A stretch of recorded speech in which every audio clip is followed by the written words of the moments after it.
इसके अंदर आपने क्या करना है, जो 7.5 में है, इक्वेशन बनाने के लिए पूछेगा, फॉर्मेशन ऑफ इक्वेशन।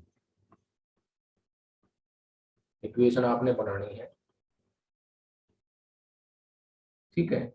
वो इक्वेशन जब बनेगी वो या तो होगी साइन थीटा में, या होगी वो कोस थीटा में, या फिर होगी वो टेन थीटा में। इन दोनों का प्रोसीजर सेम है, इसका इनसे थोड़ा सा डिफरेंट है। वो डिपेंड करेगा इस थीटा पे, ठीक है। यहाँ पे दो केस हैं। क्या केस है? दो। केस वन ये है, या तो थीटा की वैल्यू होगी इस फॉर्म में, 2n पाई, यानी कि पाई का ये इवन मल्टीपल आ गया। 2n इवन होता है जिसके साथ 2 मल्टीप्लाई आ गया। नीचे होगा 2r+1 टाइप का, मतलब ओड। जैसे थीटा की वैल्यू कुछ ऐसे मिलेगी आपको। मान लिया थीटा की वैल्यू आई आपके पास 2n पाई, ऊपर वाला तो मल्टीपल जो है, ऊपर वाला, नीचे तो हमेशा ओड रहेगा, नीचे हमेशा ओड रहेगा, ऊपर चेंज होगा इवन या ओड। कौन? जो ये थीटा है इसकी वैल्यू, ठीक है जी। इस टाइप से कहता है कि नीचे तो आ गया ओड, आ गया ओड मीन्स आपके पास हो सकता है वो 7 हो, 9 हो, 11 हो, इस टाइप से, ठीक है। उसके बारे में बता रहा है। यहाँ पे 7 हो सकता है, या 9 हो सकता है, या आपका 11 हो सकता है, ऐसे इस टाइप का एंगल होगा ये थीटा, ठीक है। फिलहाल तो मैं आपको ऐसे ही रिजल्ट बता रहा हूँ जैसे ये यूज भी करने हैं आपने, ठीक है। जो बताया जा रहा है उसको ध्यान से सुनना है आपने। देखो, अब मैंने कहा क्या, मैंने ये बताया आपको, या तो आपके पास थीटा इस फॉर्म में होगा, केस वन बोल दिया। केस टू, या फिर थीटा होगा इस फॉर्म में, 2n पाई, 2n पाई नहीं, सॉरी, 2n+1, 2n+1, ठीक है, डिवाइड बाय 2r+1। दो केस हो गए, इन दो केस से ही रिलेटेड होंगे हमारे पास। तो मैं बता दूं, अगर साइन थीटा में, मतलब ऐसा है कि ऐसी इक्वेशन आपने बनानी है जिसके रूट साइन के अंदर हो, या फिर किसके अंदर हो, कोस के अंदर हो, तो इनमें क्या करना है आपने सुनना है ध्यान से। क्या करेंगे, पहले क्रॉस मल्टीप्लाई करेंगे इसमें। क्रॉस मल्टीप्लाई कर दो तो ये आ जाएगा 2r+1 into theta is equal to 2n pi. और यहाँ पे क्या आएगा ऐसे ही, 2r+1 into theta equal to 2n+1 into pi, ठीक है जी। ये यहाँ देखो ध्यान से, 2r का मीन्स मीनिंग क्या है? 2r का मीनिंग है ट्वाइस ऑफ r, या बोल सकते हैं r+r, ठीक है। ट्वाइस ऑफ r का मीनिंग r+r बोल सकते हैं ना। तो ये बन जाएगा ऐसे, r+r+1 इंटू थीटा। यही बात समझने की है, क्योंकि बाद में डाउट रहेगा, तो आपका ये रहेगा, मैं बता दूं कि इसको कैसे ब्रेक करते हैं। ध्यान से सुनो, दोबारा मैं जो बता रहा हूँ, नीचे हमेशा ओड आएगा, नीचे हमेशा ओड आएगा, ऊपर ओड या इवन आ सकता है। नीचे जो ओड आएगा वो उधर मल्टीप्लाई होके ऐसे बनेगा। जो ओड आएगा, जैसे 7 आया, 7 को हम ऐसे ब्रेक करेंगे, +1 तो करना है, तो ये क्या आएगा, 6+1। 9 है तो क्या आएगा, 8+1। 11 है तो क्या आएगा, 10+1, ठीक है जी। फिर इस 6 को कैसे लिखेंगे, 2 इंटू 3। इस 8 को क्या लिखेंगे, 2 इंटू 4। 10 को क्या लिखेंगे, 2 इंटू 5। ऐसे लिखेंगे ना, जैसे ये लिखा 2r। फिर उस 2r को r+r लिखना है आपने, जैसे यहाँ 6 को क्या लिखोगे, 3+3 लिखोगे, 8 को 4+4 लिखोगे, ठीक है। 10 को 5+5 लिखेंगे, +1 तो अलग रखना ही है। ये बात मैं बताना चाह रहा हूँ इसमें। तो इसके बाद सुनो, आर मल्टीप्लाई कर दो, r theta plus r+1 theta equal to 2n pi. इस आर थीटा को उधर लेके जाना है आपने, लेफ्ट साइड में केवल r+1 थीटा रखना है। तो ये क्या बन गया, 2n पाई माइनस आर थीटा। ठीक है, यहाँ तक आया समझ में आपको? बाकी क्वेश्चन करेंगे वहां से समझ जाएंगे हम, कोई पर्टिकुलर केस बनाएंगे। अब इसके ऊपर या तो आपने ऑपरेट करना है साइन को या ऑपरेट करना है कोस को। इसके बाद अप्लाइंग साइन या फिर कोस, ठीक। ये साइन कोस के लिए बताया मैंने। सेम वे में जो केस नंबर सेकंड है वो भी ऐसे होगा जैसे ये किया। जैसे ये 2r+1 है, इसको हमने r+r+1 इंटू थीटा लिख देना है, ठीक है जी। फिर आर थीटा अलग, r+1 थीटा अलग, आर थीटा को उधर लेके जाएंगे तो ये r+1 theta equal to 2n+1 into pi minus r theta, ठीक है। इससे रिलेटेड मैं आपको एक क्वेश्चन बताता हूँ जो आपका डाउट क्लियर करेगा, लेकिन जो जनरल चीज बताई है उसको ध्यान से सुनना था। मैं बता रहा था बार बार आपको कि साइन या कोस दोनों का प्रोसीजर सेम है, लेकिन टेन का प्रोसीजर अलग है। टेन वाले में आपने क्या करना है, जो भी ये है थीटा या फिर ये है, केवल आपने कुछ नहीं करना, क्रॉस मल्टीप्लाई करके इसके ऊपर 10 लगाना है, ठीक। क्रॉस मल्टीप्लाई करके यहाँ तक आगे 10 लगा दो। 10 के केस में जिसमें आपसे ऐसी इक्वेशन पूछे कि जिसके एंगल 10 के मतलब जिसके रूट 10 की फॉर्म में हो, लेकिन जिसके रूट साइन या कोस की फॉर्म में होंगे, या जो इक्वेशन आपने बनानी होगी जिसके रूट साइन कोस की फॉर्म में होंगे, उनमें आपने ये प्रोसीजर करना है जो बताया। क्या बताया कि पहले क्रॉस मल्टीप्लाई करो, फिर 2r को r+r में ब्रेक कर दो, आर थीटा अलग, r+1 थीटा अलग, आर थीटा को राइट में लेके जाना है, फिर आपने साइन या कोस फिर ऑपरेट करना है, और वो आइडेंटिटी वगैरह यूज करनी है जो भी उसके अंदर यूज होंगी। बात ये थी इसमें। तो देखो इसमें इससे रिलेटेड क्वेश्चन मैं आपको बता रहा हूँ जो इम्पोर्टेंट भी है, जो आपका एक तो वैसे तो एग्जाम्पल 1 है, इससे रिलेटेड 2-3 क्वेश्चन भी बन जाते हैं एक्सरसाइज में। वैसे कहता है कि फॉर्म एन इक्वेशन, एक इक्वेशन बनाओ, form an equation whose roots are, whose roots are, जिसके रूट कोस की फॉर्म में है, कोस 2π/7, कोस 4π/7, कोस 8π/7। देखो नीचे तो ओड आ गया ना, नीचे तो ओड आ गया, लेकिन ऊपर क्या है आपको दिख रहा है, इवन चल रहा है, 2 का मल्टीपल चल रहा है। तो इसमें थीटा क्या मान लेंगे, थीटा ज्यूम करेंगे 2n π/7। जो ये n है किसको रिप्रेजेंट करता है, इंटीजर को, ठीक है। अब इंटीजर की वैल्यू आप पॉजिटिव लो, नेगेटिव लो, जीरो लो, वो आपकी मर्जी है। लेकिन इसमें जो एक्चुअल में आप क्या करते हैं पता है, जीरो से स्टार्ट करते हैं, 0 1 2 3 ऐसे रखते चले जाते हैं। अब आपको दिख रहा है कि ये 3 रूट हो तो इक्वेशन 3 डिग्री में बननी चाहिए, लेकिन कई बार वो ज्यादा भी हो जाती है, तो भी हम उसको क्या करेंगे, रिड्यूस कर सकते हैं क्योंकि जो रिक्वायरमेंट है वही रखनी है, जो एक्स्ट्रा है वो नहीं रखनी, ठीक है जी। बात ये थी इसमें। अब सुनो, कहता है कि इक्वेशन तो बनाओ जिसके रूट इस फॉर्म में हो।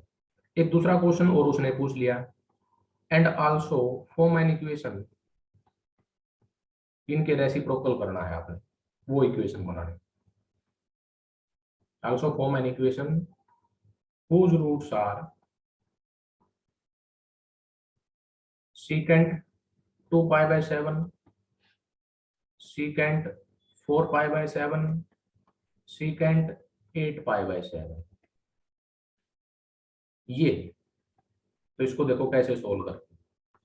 हिंट मैंने दे दिया पहले ही कि थीटा अज्यूम करेंगे उस एंगल को देख के, डिवाइड में तो 7 है, ओड रहेगा, ऊपर ओड या इवन हो सकता है, वो डिपेंड करेगा। आप देख सकते हैं इक्वेशन जो थी जिसके रूट बनाने में, इवन चल रही है मल्टीपल, तो इसको लिखेंगे 2n पाई। अब इसके बाद क्रॉस मल्टीप्लाई करो, 7 थीटा इक्वल टू क्या आया 2n पाई। ठीक है जी, 7 को ब्रेक करना बताया था मैंने, 6+1। ठीक है, ये सीखना आपने ध्यान से। 6+1 हो गया, 6 को लिखेंगे 3+3। हमेशा ऐसे ही करना है ये, क्योंकि साइन कोस के अंदर बनानी है इसलिए हमने इसको ब्रेक किया। अगर 10 में बनानी होती, मतलब जिसके रूट 10 की फॉर्म में होते, तो हम ऐसा नहीं करते इसमें। ठीक है जी, अभी क्या किया मैंने, 3 थीटा को अलग करना है और 3+1 थीटा को अलग करना है। 3 थीटा को उधर ले जाएंगे, ये एक्चुअल में कितना बन गया, ये बन गया 4 थीटा। इस 3 थीटा को उधर ले जाएंगे। ठीक है, यहाँ तक बिल्कुल सही है सभी को। मैं पूछ रहा हूँ कि यहाँ तक किसी को डाउट नहीं होना चाहिए, पहली बात। यहीं तक अगर डाउट है तो आगे तो फिर गड़बड़ होगी, आगे मिस्टेक होगी। ठीक है जी, बताओ यहाँ तक कोई डाउट है या नहीं?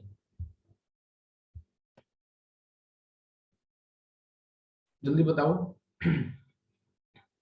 पूछ सकता है कोई भी बच्चा, मैसेज टाइप कर दो। देखो, मैंने दोबारा रिपीट करना है, देखो एक बार। थीटा ज्यूम किया, नीचे तो ओड है 7, 7 रहेगा। ऊपर मैंने क्या किया है, T1 लिया है, क्योंकि E1 मल्टीपल है, 2n पाई लेना है। ओड होता तो 2n+1 पाई लेता। इसमें n की वैल्यू स्टार्ट ऐसे करेंगे, जीरो वगैरह ये पुट करके बताऊंगा, अभी किया नहीं हमने उसको। लेकिन पहले ये क्या बताया मैंने, 7 को उधर ले गए, 7 को 6+1 लिखना है, उस 6 को 3+3 में ब्रेक करना है। 3 थीटा अलग, 3+1 थीटा अलग, 3+1 मीन्स 4 थीटा अलग, लेफ्ट में रखना है 4 थीटा को, राइट में लेके जाना है 3 थीटा वाले को, ना कि 4 थीटा वाले को।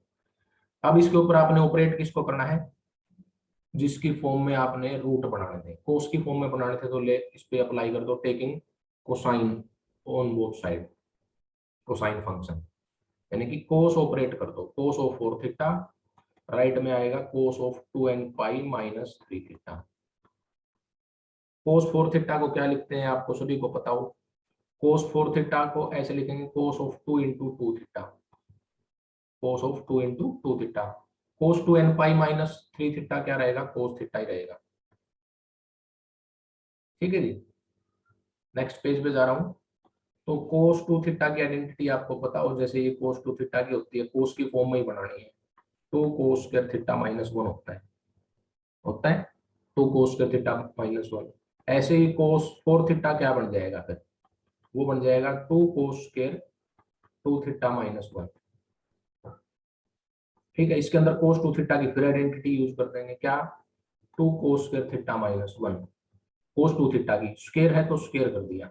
अब ये बताओ सिंप्लीफाई हो गए, a माइनस बी की आइडेंटिटी का स्क्वायर, ए स्क्वायर आएगा, प्लस बी स्क्वायर आएगा, -2ab आएगा, तो यही बनेगा ना, means 8 cos raise to power 4 plus 2 -8 cos square theta -1। तो कितना बन गया, 8 cos raise to power 4 -8 cos square theta +1।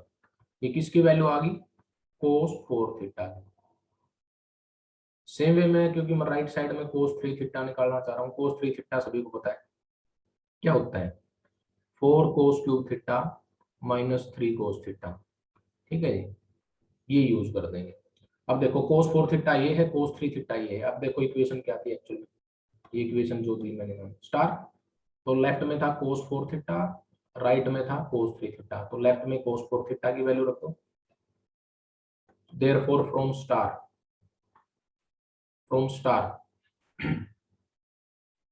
बताओ, फ्रॉम स्टार क्या आएगा, फ्रॉम स्टार लेफ्ट साइड में cos 4 theta means 8 cos raise to power 4 -8 cos square theta +1 is equal to 4 cos cube theta -3 cos theta. Left में ले जाओ सभी को, 8 cos raise to power 4 theta -8 cos square theta +1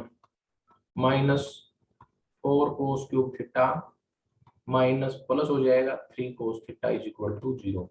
adjust कर लो, सबसे highest degree की टर्म, फिर उससे लोएस्ट डिग्री टर्म, फिर उससे lowest degree term, -8 cos square theta plus 3 cos theta plus 1 is equal to 0।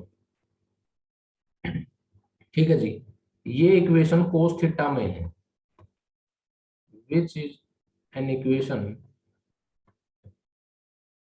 Of 4th degree in cos theta. Cos theta में है कितने डिग्री में, 4 डिग्री में। तो मतलब कोस थीटा की कितनी वैल्यू आएंगी जो इसको सेटिस्फाई करेंगी, 4 आएंगी, ना उससे कम होंगी ना उससे ज्यादा होंगी।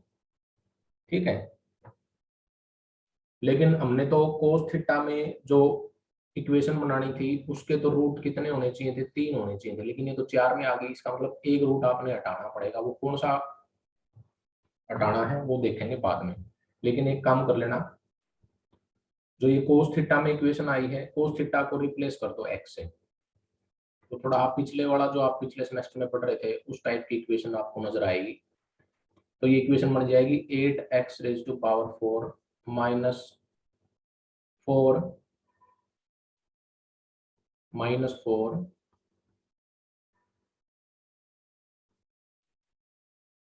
x cube -8x square plus 3x plus 1 is equal to 0। ठीक है जी, ये इक्वेशन आई, x में है, x means cos theta actually. अब बताता हूं, देखो ये जो 4 डिग्री में इक्वेशन आई वो x में या कोस थीटा में, बात एक ही है। इसके रूट एक्चुअल में 4 कौन से हैं, ठीक है, वो पीछे आपने वापस जाना पड़ेगा, इसमें पुट करना पड़ेगा। इसके अंदर देखो मैंने इसमें स्टार्टिंग में जो बताया, इसमें पुट अप करना है थीटा को, मतलब n को, थीटा की वैल्यू निकालने के लिए। ठीक है, फर्स्ट पुट करूंगा मैं n को 0, n 0 पुट करके बताओ थीटा कितना आएगा, 0। इसके ऊपर कोस ऑपरेट करना है, क्या ऑपरेट करना है, कोस। कोस 0 की वैल्यू 1, मींस एक कोस थीटा की वैल्यू आई 1। ठीक है, मतलब एक रूट ये है। फिर n को पुट करूंगा मैं इसमें 1, तो थीटा कितना हो जाएगा, n को 1 पुट करूंगा तो 2π/7। कोस ऑपरेट करो, ठीक है, कोस ऑपरेट करेंगे तो क्या आएगा, कोस 2π/7। एक रूट कोस 2π/7, एक रूट कोस 0, कोस 0 मीन्स 1। इसमें आपको कोस 0 कोस 2π/7 चाहिए था, लेकिन 1 वाला तो नहीं है, तो ये 1 वाला तो हटाएंगे, लेकिन और भी रूट निकाल रहा हूँ मैं। देखो n को ऐसे ही 2 पुट करो, आप करो n को 2 पुट करेंगे तो थीटा कितना मिलेगा, 4π/7। कोस ऑपरेट कर दो, कोस ऑपरेट करेंगे तो कोस 4π/7, ये भी बिल्कुल सही है। नेक्स्ट है 8, तो अभी आप पुट क्या करोगे, n को ऐसे ही 4 पुट करो, 4 पुट करेंगे तो कितना आएगा थीटा, 8π/7 आएगा। कोस ऑपरेट करोगे तो कितना आएगा, कोस 8π/7, ये भी सही है। मतलब मैंने n की वैल्यू 0 रखी, 1 रखी, 2 रखी, फिर 3 रखी, 3 रहेगी इसमें, 3 वाली रहेगी। चलो बीच में 3 वाली पुट अप करना रहेगी, 3 वाली भी मैं आपको बता देता हूँ। n को जब 3 पुट करेंगे तो थीटा की वैल्यू 6π/7 आ जाएगी। ठीक है जी, कोस ऑपरेट करूंगा तो cos of theta equal to cos 6π/7। अभी आपको ये नजर आ रहा होगा कि जैसे जैसे n की वैल्यू पुट कर रहा हूँ ऐसे थीटा कोस की वैल्यूज मेरे को डिफरेंट मिल रही है सारी। लेकिन अब सुनना, जब ये, क्योंकि लेफ्ट साइड से आपको एक आइडिया आ जाएगा कि ये 4 डिग्री में इक्वेशन बनने लग रही है, तो 4 ही कोस की वैल्यू आएंगी जो डिफरेंट होंगी। बाकी अगर आप n की वैल्यू पुट करेंगे तो उससे आपको क्या मिलेगी, सेम मिलेगी, इन्हीं में से कोई ना कोई रिपीट होती नजर आएगी। वो बता दूंगा मैं आपको कौन सी है, जैसे अभी दिखाऊंगा। जो कोस 6π/7 है अभी जो आया, ये एज इट इज कोस 8π/7 ही बनेगा। देखो क्या कोस 6π को मैं ऐसे लिख सकता हूं, मैं अभी जो बताऊंगा, क्या 14π - 8π लिख सकता हूं क्या, जल्दी बताओ। ऐसे लिख सकता हूँ, 6 पाई को क्या लिखा, 14 पाई माइनस 8 पाई। कर सकते हैं, अलग अलग डिवाइड करो। 14 पाई के डिवाइड में 7 आएगा तो 2 पाई हो जाएगा, यही बना। यहाँ पे यूज करो कोस 2 पाई माइनस थीटा को, फोर्थ क्वाड्रेंट में गया, फोर्थ में कोस वैसे ही पॉजिटिव होता है, ठीक है जी। तो ये क्या बनेगा, कोस 8 पाई बाय 7 ही बनेगा। मीन्स जो कोस 6 पाई बाय 7 है और जो कोस 8 पाई बाय 7 है वो दोनों एक ही है। ऐसे ही आप आगे पुट करो n की वैल्यू 5 फिर 6, तो इन्हीं में से रिपीट होनी शुरू हो जाएंगी। अब कंक्लूजन ये निकला, अब उसको सुनना मैं क्या बोल रहा हूँ। जो डिफरेंट वैल्यूज आई कोस थीटा की, डिफरेंट डिफरेंट वैल्यूज जो आई, जो जो डिफरेंट वैल्यू है, अलग अलग वैल्यूज हैं, different different values of theta, cos theta sorry, वो क्या है। एक तो फर्स्ट था कोस 0, फिर क्या आया, कोस 2 पाई बाय 7 आया, कोस 4 पाई बाय 7 आया, कोस 6 पाई बाय 7 या 8 पाई बाय 7, एक ही बात है। इसके बाद अगर और वैल्यू पुट करोगे तो इन्हीं में से रिपीट होंगी फिर, और वो आप ध्यान रखेंगे, पता है क्या, हमेशा 2 पाई माइनस बनेगा वो, क्योंकि कोस है, आप देख लेना बिल्कुल। तो डिफरेंट वैल्यूज आपके पास तो ये है, लेकिन आपको तो कौन सी इक्वेशन बनानी थी जिसके रूट ये होने चाहिए, इसका मतलब ये आपने हटाना पड़ेगा, क्यूबिक इक्वेशन बनानी पड़ेगी जो बाई क्वाड्रेटिक है। तो इसलिए जो पीछे वाले पेज पे जाए, एक्स के अंदर जो इक्वेशन ये है, इसका एक रूट 1 जरूर होगा। अगर एक रूट 1 है तो आप इसको वैसे इससे भी चेक कर सकते हैं, पिछले सेमेस्टर में पढ़ा, किससे, सिंथेटिक डिवीजन से। 8 माइनस 4 माइनस 8 3 और फिर 1, चेक कर लेना, ये रूट आएगा इसका जरूर। 8 फिर ये आएगा 4, फिर ये -4, फिर ये आया -1, ये आ गया 0 रिमाइंडर। अब रिड्यूस्ड इक्वेशन क्या बनी, 8x cube 4x square minus 4x minus 1 equal to 0। ये वो रिक्वायर्ड इक्वेशन है जिसके रूट क्या है, कोस 2 pi by 7, cos 4 pi by 7 और कोस 8 पाई बाय 7, ठीक है जी। ये ऐसे बना दी हमने इक्वेशन। कोई डाउट है तो इसमें आप पूछ सकते हैं।